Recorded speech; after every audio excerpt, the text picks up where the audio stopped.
Welcome to another TV where the Sony Xperia Z2 and the Samsung Galaxy S5 in a comparison video. HTC One in the background since we already did that. Those three, but actually these two I haven't done separately. So beautiful devices, all a little bit different since we have with the Sony 5.2 inch screen actually versus 5.1 inch on the Samsung, for example. But on the Samsung we have the Android buttons here outside of the screen, and Sony has wasted space on the screen. So if I put exactly the icons here on the bottom next to each other, so they are on the same height, you can see that actually both have the same height in the display. So the different screen sizes on Full HD don't make such a big difference. Otherwise, software quite similar, of course. We have on both Android KitKat running. A few different features, like for example baby phone and stuff like that is on Samsung available, but Sony has a really great camera app with augmented reality and some other things, like for example free Michael Jackson album when you will buy it in the first month, and also really great multimedia store. If you open up on both the camera, you will see that especially the front camera, right now the Sony isn't the finished product, but I think they won't change the lens much. Here of course I'm a lot bigger and redder. Software wise, the autofocus or the auto mode will probably be changed, but here on Samsung you can see that it has a lot more wide angle. So if you want to shoot a lot of you want to have a lot of people in your picture, then you should probably take the Samsung. But if we go to the back camera, which you will use probably a lot more often, and that's why I actually have in the background here the HTC One lying around, you can see that they are both kind of similar in terms of wide angle, also in color.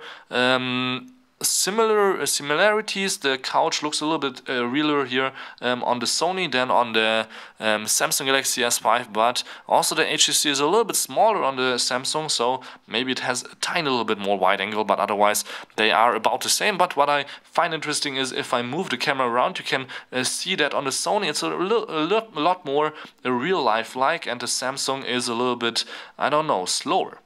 Doesn't feel that great. So otherwise I can tell you a little bit about the technical details, like for example on the back this is glass, of course. Here we have the plastic cover which you can take off, and then you will find the removable battery 3100 milliamp, and here is actually 3200 milliamps inside as far as I know. But what's great about both waterproof smartphones is that you can charge this one wirelessly with an extra cover which you can buy, but for the Sony you only have to buy a docking station, and you can also charge that without opening up any covers, and you have to really watch out for not opening the Samsung cover also. But actually we have under here USB 3.0, while we have for the Sony a 2.0 micro USB, but actually also inside the box for the Samsung is all a micro USB 2.0 cable. So we have on both micro SD card readers, so both 16 GB will be upgradable, so you can shoot beautiful long 4K videos. With the Samsung though only 5 minutes long. I don't think that the Sony has a limit on that, even though both have the same processor inside.